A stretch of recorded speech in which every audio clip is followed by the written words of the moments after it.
સુરેન્દ્રનગર અમદાવાદમાં તપાસનો ધમધમાટ। મહાશિવરાત્રિના મેળા દરમિયાન ભવનાથના મૃગીકુંડમાં સાધુ સંતો સાથે સાધુના વેશમાં સ્નાન કરનાર અને મહિલા પીઆઈ સાથે અભદ્ર વર્તન કરનાર કીર્તિ પટેલને શોધી કાઢવા માટે પોલીસે તપાસના ચક્રોને ગતિમાન કર્યા છે। SC/ST સેલના ડીવાયએસપી રવિરાજસિંહ પરમારે જણાવ્યું હતું કે કીર્તિ પટેલને શોધી કાઢવા માટે 4 થી 5 ટીમને કાર્યરત કરાઈ છે।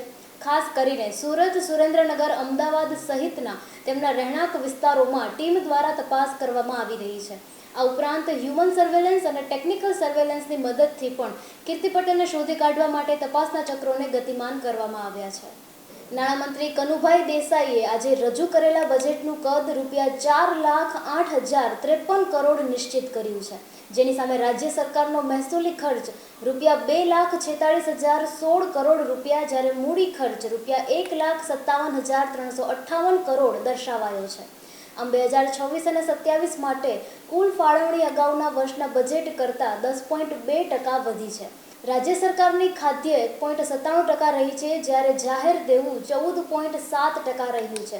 આમ આગામી વર્ષના બજેટમાં ગત વર્ષ કરતાં ₹3,78,003 કરોડનો વધારો થયો છે। ગુજરાત માધ્યમિક અને ઉચ્ચતર માધ્યમિક શિક્ષણ બોર્ડ દ્વારા 26 ફેબ્રુઆરીથી લેવામાં આવનારી ધોરણ 10 અને 12ની પરીક્ષા માટેની હોલ ટિકિટ ઓનલાઈન અપલોડ કરવામાં આવી છે।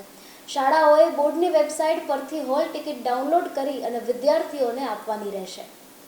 જૂનાગઢ જિલ્લા કલેક્ટર અનિલકુમાર રાણાવસિયા દ્વારા મહાશિવરાત્રિ મેળાની સફળ રીતે પૂર્ણાહુતિ સંલગ્ન અધિકારીઓને સાથે રાખી ભવનાથ વિસ્તારમાં સ્વચ્છતા અંગે સમીક્ષા કરવામાં આવી હતી।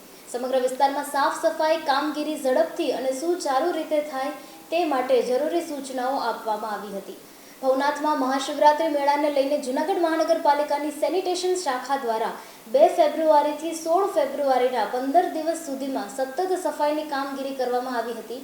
આ કામગીરીમાં 175 સફાઈ કર્મચારીઓ તેમજ 13 સેનેટરી ઇન્સ્પેક્ટરોએ સેવા બજાવી હતી। આ દિવસો દરમિયાન 260 ટન કચરાનો નિકાલ કરવામાં આવ્યો છે, જ્યારે 625 કિલો દવાનો છંટકાવ કરવામાં આવ્યો હોવાનું સેનિટેશન સુપ્રિન્ટેન્ડન્ટ કલ્પેશ ડોલિયાએ જણાવ્યું હતું।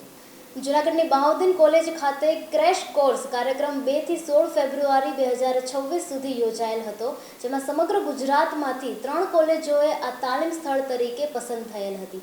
આ 3 કોલેજમાં જૂનાગઢની બહાઉદ્દીન વિજ્ઞાન કોલેજનો પણ સમાવેશ થયો હતો, તેમજ બહાઉદ્દીન સરકારી વિનયન કોલેજ જૂનાગઢના આચાર્ય ડોક્ટર JR વાંઝાના કુશળ માર્ગદર્શન હેઠળ કોલેજના કવચ કેન્દ્ર દ્વારા વિદ્યાર્થીઓ માટે રાજકોટના વિવિધ શૈક્ષણિક અને તકનીકી સ્થળોનો 1 દિવસીય પ્રવાસ સફળતાપૂર્વક યોજવામાં આવ્યો હતો। આ પ્રવાસનું નેતૃત્વ કવચ કેન્દ્રના કોઓર્ડિનેટર ડોક્ટર જિગ્નેશ કાચાએ કર્યું હતું। તેમની સાથે ડોક્ટર ભરત રાઠોડ, ડોક્ટર રતિલાલ કાલરિયા, ડોક્ટર જાગૃતિબેન વ્યાસ તેમજ ડોક્ટર રચનાસિંહ વાઘેલા પણ જોડાયેલા હતા। જૂનાગઢની ડોક્ટર સુભાષ મહિલા arts, commerce and home science કોલેજમાં તારીખ 17 ફેબ્રુઆરીએ વિશ્વ માતૃભાષા દિવસની ઉજવણી કરવામાં આવી હતી। સંસ્થાના આચાર્ય બલરામ ચાવડાએ જણાવ્યું હતું કે જે પ્રજા પોતાની ભાષા ગુમાવે છે તે પોતાનું અસ્તિત્વ ગુમાવે છે, એટલે માતૃભાષાનું જતન અને સંવર્ધન કરવું એ આપણી સૌની નૈતિક ફરજ છે।